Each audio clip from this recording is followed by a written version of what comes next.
Hello, everyone. I'm Yogi. I'm here today to introduce Center of Feminine Leadership to all of you. I don't know how this will sound.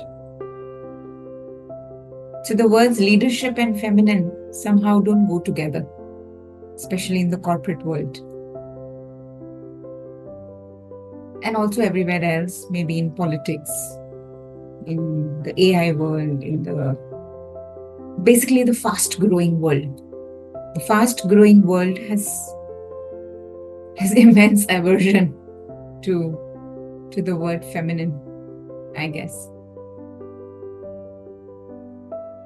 The very fact that the word feminine and its association with leadership makes us all feel very uncomfortable. Talks about the power that it holds. So what comes to your mind when you think of feminine leadership? It's almost like, so I've been asking many people, what comes to your mind when you think of the word feminine leadership? And people say feminine is girly, womanly,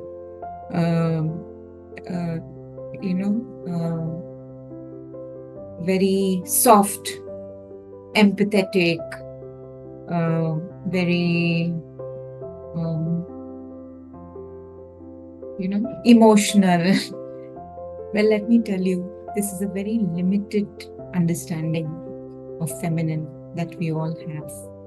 And today in the world, in the patriarchal world, now when I use the word patriarchal world, I don't mean manly.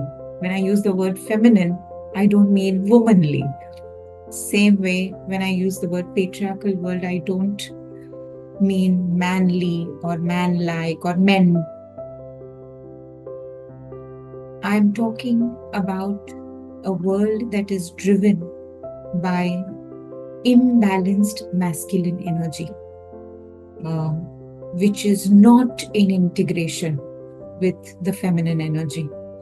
And this imbalanced masculine energy out there is to grab, control, dominate, conquer, use the power punitively, use the power unethically, use the power to destroy, damage, wants to stand out, wants to achieve, wants to win, wants to be royal, colonial, capitalist, consumerist, productive.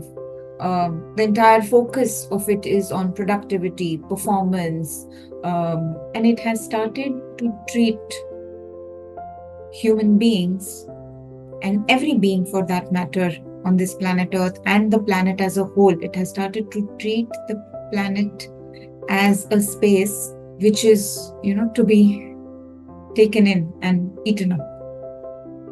And we're doing that. So when I say patriarchy, I'm not referring to men at all. I am referring to the imbalanced masculine energy that is present within women, which is present within men, which is present in the collective spaces. So let's not personify masculine and feminine in the first place. Let's look at them as energy. So center of feminine leadership, and why today? I think it's about time that we recognize the damage that we have done to ourselves, to the collective spaces that we live in, to our planet Earth, to smaller groups, larger organizations, systems.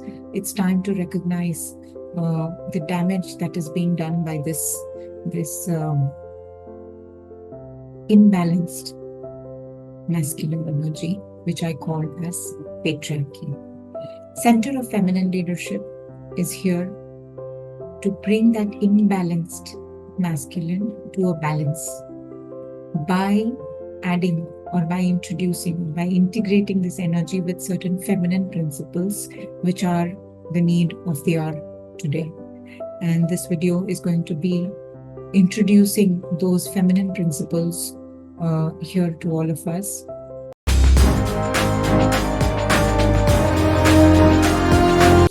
So CFN has brought in 9 feminine principles, which will help us bring our consciousness to balance and then help us, integrate and operate from a very, very whole self, in terms of, be included as a part of the whole and, not something which is separate from the rest of the existence. I think today, with the world that we are in and where we stand geopolitically, where we stand in terms of, uncertainties that face us, or the uncertainty of the artificial general intelligence coming up, leadership needs to become more conscious and needs to operate from another level of consciousness. Like they say, like Einstein says, that the problem cannot be solved from the same level of consciousness from where the problem was created. So, and we are in a problem and we can't deny that at all. So what is it that needs to be addressed? What is it that needs to be embraced by us, which will help us, step up and make more conscious decisions in our roles that we hold in the world outside, and how do we lead is something what Center of Feminine Leadership would be bringing. Now, what are these 9 principles? The first one is to operate and act from the being space. And when I say being space, it is anything and everything which is different from the doing, performing space. In simple language, if I have to explain this, a flower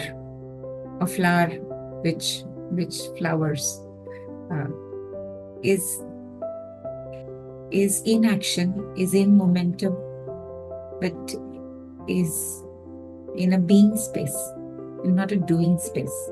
Doing space for a flower would be, the flower would say, okay, let me bloom today so that 3 people who pass by me look at me and say, wow. And that action would be a doing space.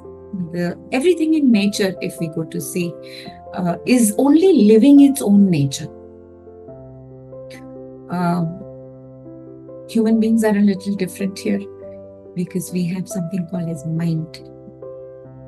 And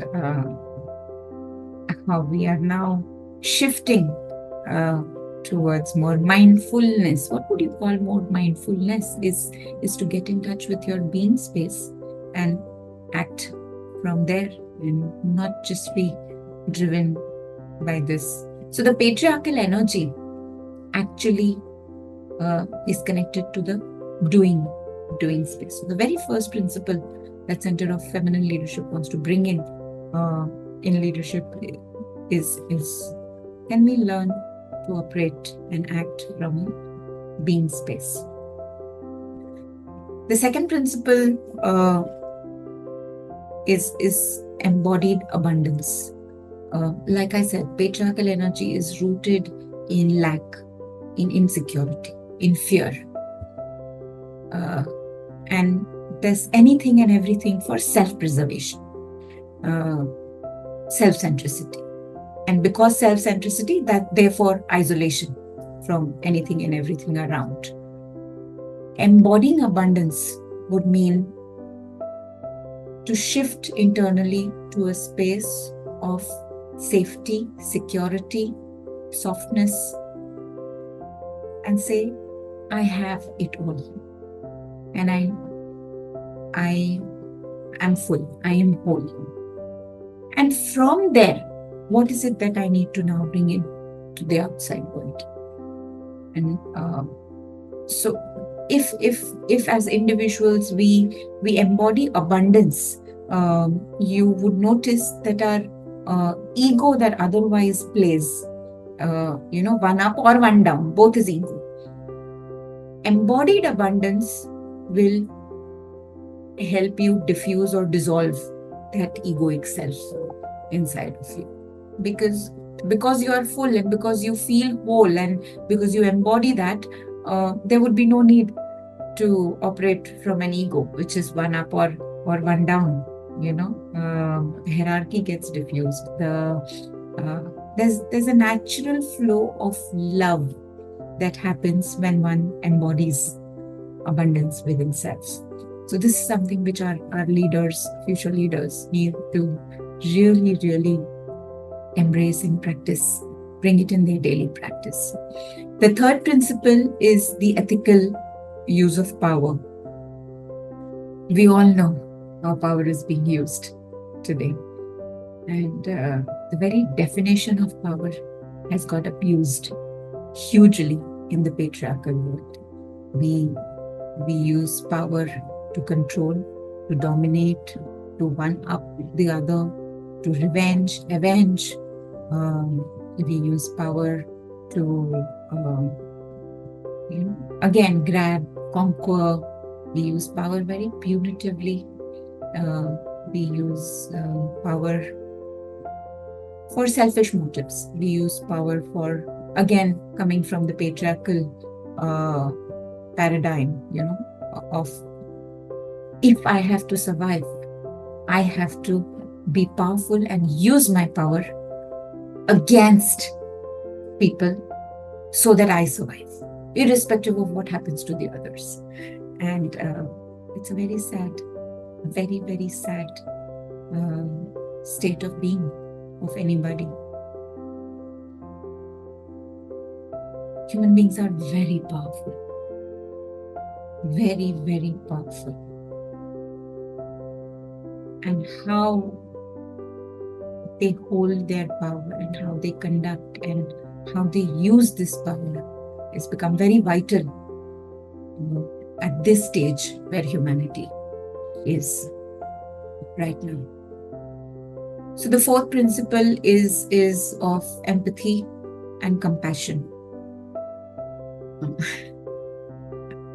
The moment we hear empathy and compassion, half of the crowd runs away, as if that's not you, that's not who you want to be. And it's again coming from the fear consciousness that if I become empathetic, if I become compassionate, if I operate from the softness within me, or if I operate from love within me, people will take me for granted, people will use me, I will not be able to achieve what I want to achieve, numbers will not be met. And let me tell you, it's just your fear. If you have the capacity to control and use the power and generate what you want, or achieve what you want out of that, then you also have the capacity to use empathy and compassion and love and generate from there and produce and achieve from there. We are very afraid inside. Love has almost become alien on this planet. It's almost become like a bad word. It's almost become, barring a few, I'm not talking about those who have tasted the true nature of love and really embody it. But largely, if we see in the world outside, love is very situational, transactional, very, love is performed, empathy is performed, compassion is performed. Uh, it's really, really felt. And the behaviors that emerge from felt compassion are very, very different from the behaviors that emerge from transactional empathy and compassion. And we are all very smart. We can pick up. We pick up energy. When somebody is being empathetic to us and compassionate to us in a very fake way, or in a very we know it, and then we have one up response and solution to to it also. When are we going to stop this game? When are we going to, become more authentic, real, true to ourselves and other people outside? Yeah, so empathy and compassion is something, true empathy and compassion is something that leaders today need to embrace and practice more and more in their leadership role. From here on, the principles that I will speak about are more to do with collective spaces. So there are certain things that leaders need to embody and hold and transcend, transform, whatever you would say, the energy within them, which is, acting from the being space, embodying abundance, ethical use of power, empathy and compassion. All these are more at an individual level. What I'm now going to speak about is the principles that that one needs to, again, integrate with their beings, or the principles that one needs to follow when they are operating, acting with the collective. So very important one here is the fifth one, which I call it as a generative. Some of us may have heard about this term. It's a newly coined term, generative process, but it's been there in our living experience for ever since this planet came to existence. Everything in nature has a generative power, and there is a generative process, which is it multiplies. Things multiply. For a very small example, if a thought comes to my mind or a feeling gets evoked inside of me, the more conscious attention I give to that thought or that feeling, it will start multiplying. And that is what I mean by generative process. So we have the power to amplify anything and everything that we want to amplify and multiply, at a physical level, at a mental level, emotional level, subtle level, energy level, all of it. Are we in touch with this power? If we become aware of this power, we will be able to hold this more mindfully.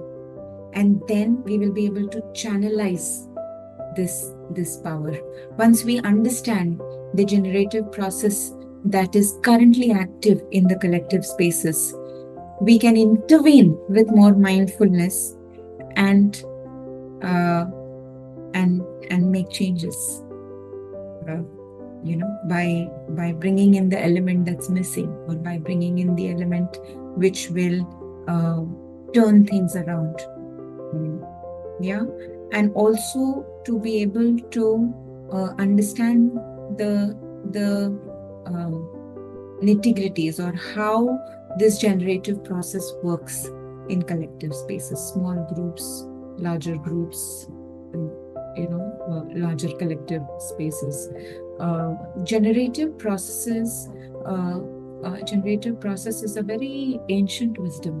As leaders, can we learn more about generative processes and then use it mindfully for development, for well-being of anything and everything around us for any collective spaces that we are responsible for. The sixth one, which came to me, was emerging outcomes. Like I said, the old management model of planning, organizing, directing, controlling is a very patriarchal model.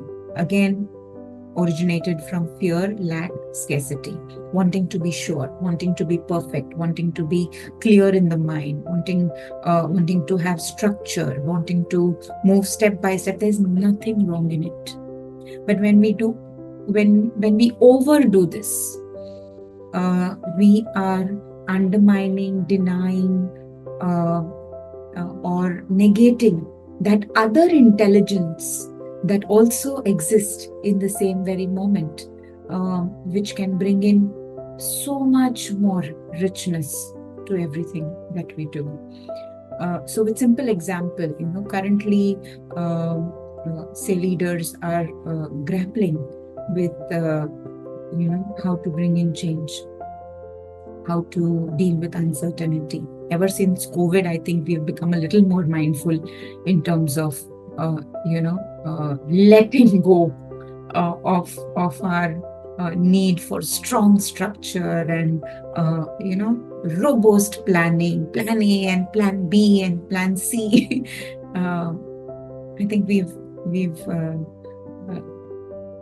learned to take a pause, and we have learned to look. What is it that this situation is telling me?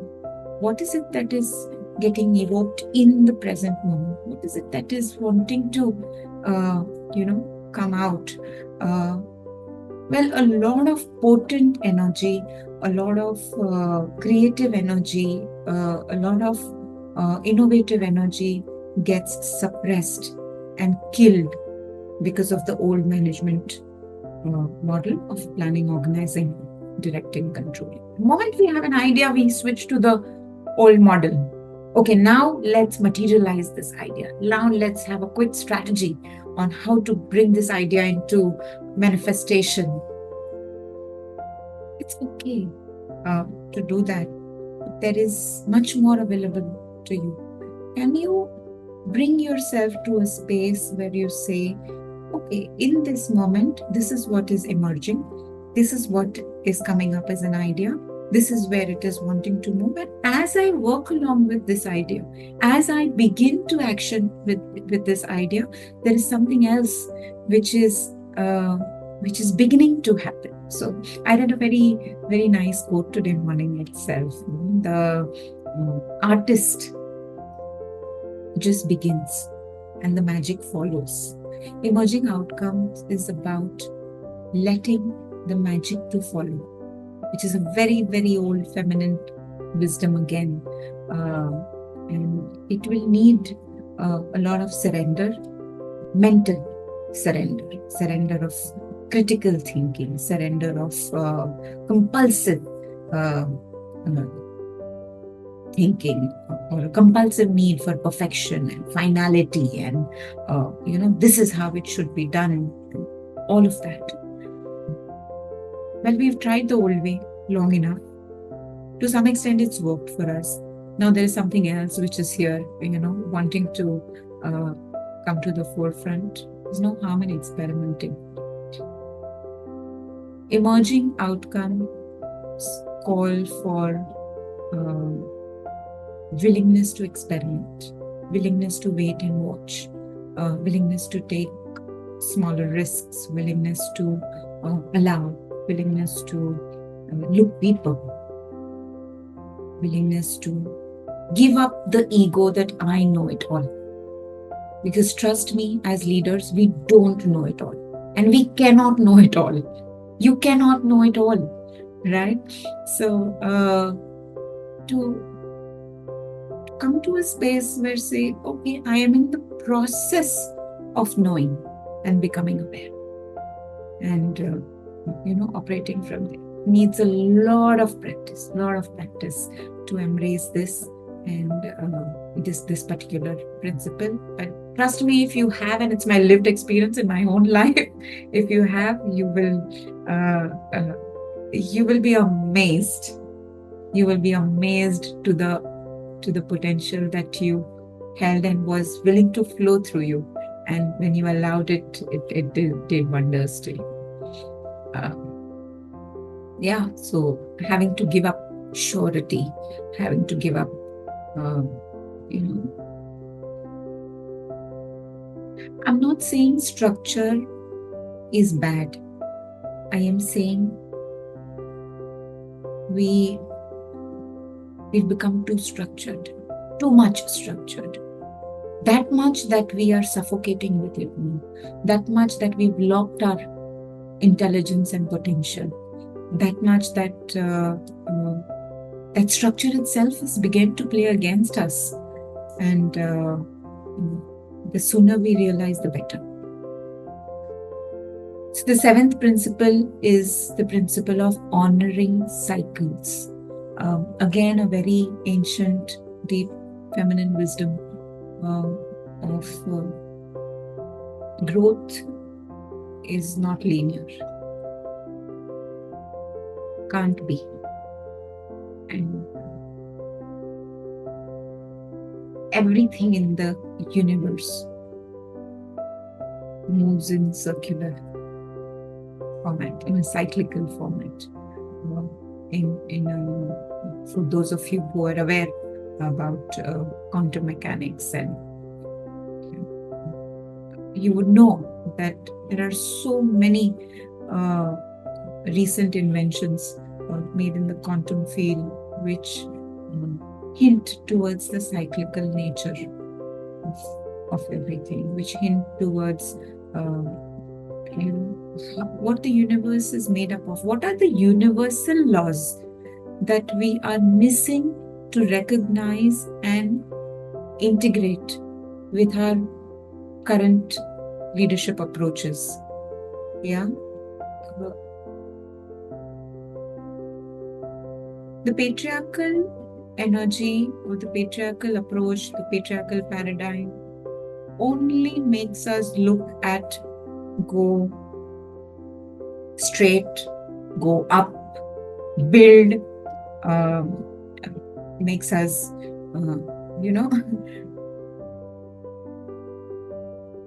it does not allow us to honor depth. It does not allow us to honor death. It does not allow us to honor slow down. Whereas the fact of the matter is that everything that is emerged or is birthed will die. An idea will die. A process will die. A certain way of thinking and working or feeling will die. The customers today do not feel the same way they felt 30 years ago or 10 years ago. So can we become more aware of the cyclical nature of how things operate? And can we align ourselves to this cycle rather than fighting the cycle and wanting to push things to a linear way of growth? Once we align to the cycles, in the process of embracing death, we will be able to recognize the new birthing that's happening, the gift that is coming up.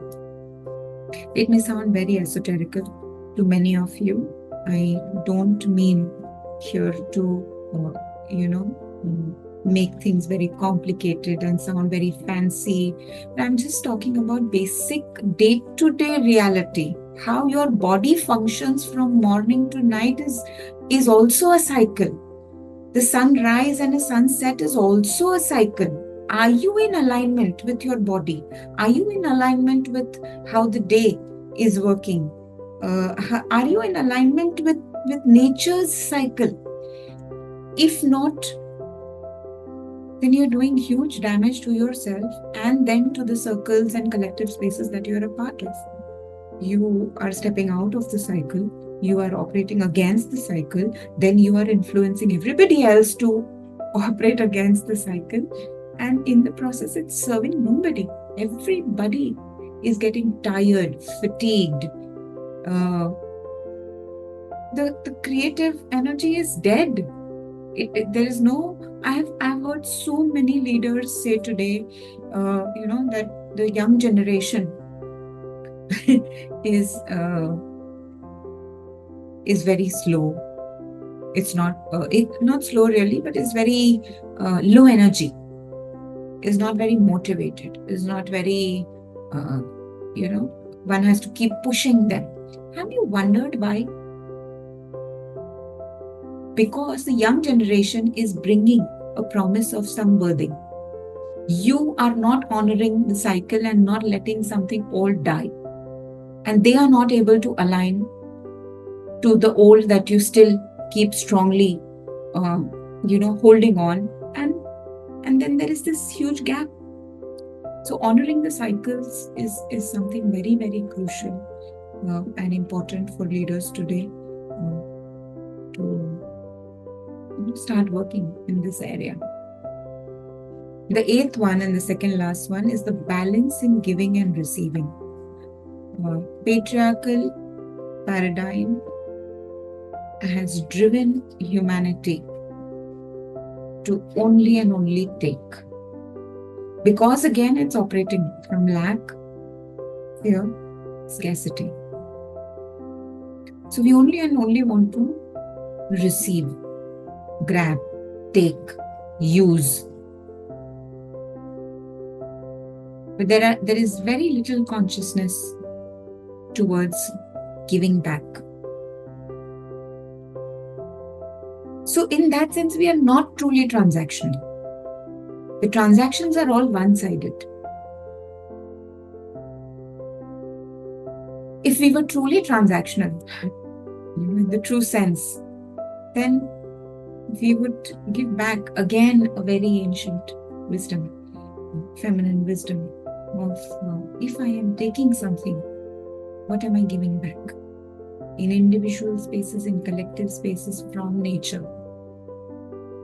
Yeah. And because there is this imbalance that is there, and we have gone, to the extreme of receiving, for some time at least till we touch the balance, we have to move to the extreme of giving.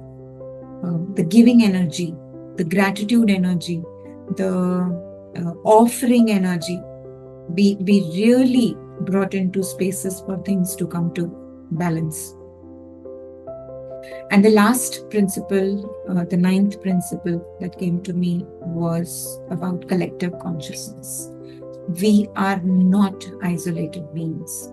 We are not alone on this planet. Whether we like it or not, we are a part of the collective. We've been negating the collective though, for a very long time. But the collective will take care of itself, and we will be brought back to a space where we understand the interconnectedness of everything, where we become sensitive to the interconnectedness of everything, and operate from that level of consciousness. So many a times in my workshops, in my programs that I conduct, even that group of 20, 25 people, when I put them into small groups for some activity or task, their consciousness is limited to thinking and feeling only about that small little group. And it's completely disconnected or ignorant of what's then at that time going on in the collective spaces. Though I am in this cluster right now, can I still keep my awareness alive to how am I interconnected in this very moment when I'm doing my task with this small group? Whatever I am thinking, feeling, I think patriarchy has given us one very terrible thing of becoming competitive and then winning. Again, originating from a very deep-rooted consciousness of lack, fear, insecurity. I become competitive because within myself I experience lack. Within myself, I experience insecurity. Within myself, I experience fear. Sadly. And then that leads us to separation. That leads us to, uh, you know, pulling our consciousness towards ourselves and, becoming totally ignorant of the interconnectedness of everything. So here are the 9 principles that I believe are very, very necessary in today's time for leaders to embrace, for them to, at least consider, looking at them. You are actually ignorant and missing out on your one half. You are operating only from the other half. And trust me, that other half is very, very tired of things that it has created for its own self. So center of feminine leadership is a body that holds evocative excellence. It is a vibrational point to access that which is unknown, untapped, unconscious, or dormant within individuals and collective spaces. The word feminine, the moment it is uttered, it creates discomfort. That precisely speaks of the power it holds. Our own untapped true power, true potential, and infinite abundance, which we have separated ourselves from as individuals, as society, and we constantly operate from fear and limitation. My invitation to everybody is to open up, because the time has come to now embrace the other half within us, which is long ignored, and let it lead for some time, and then come to a balance and practice more conscious leadership. So yeah, this is what it is. Thank you.